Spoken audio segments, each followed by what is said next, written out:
মাংস অলপ লৈ যাম, মাংসহে খাম। মাংসৰ লগত দিয়া বস্তুহে খাম, লৈ যাম। আলু নানো আজি মূলা লৈ যাম। আজি আপুনি মূলা খাব, নহ'লে গাহৰি মাংস। গাহৰি মাংসলৈ আপুনি ওলকবি দি পেলাই খাব। হয়, বস্তুটো টেষ্টি হয়নে? বহুত ধুনীয়া টেষ্টি হ'ব, হয়নে? খাব লাগে বৰ ঠিক ধুনীয়া। আছে, সেইকাৰণে মই সদায় আপোনালোকৰ কাৰণে এনেকুৱা ধৰণৰ সতেজ ফ্ৰেছ মাল অনাৰ চেষ্টা চলাই আছোঁ।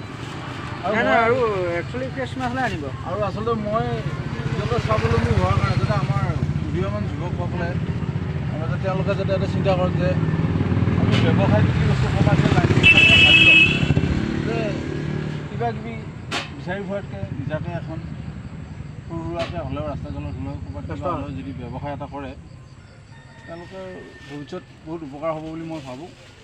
কাৰণ আজিকালি অ'টটোত 9,000 বা 8,000 বা 7,000 টকা খেতি হৈ আছে। সকলো ব্যৱসায় উন্নতি হ'ব ভাল হ'ব। আজি মোৰ 4 মাহ হ'ল মই যথেষ্ট ডেভেলপ পাইছোঁ।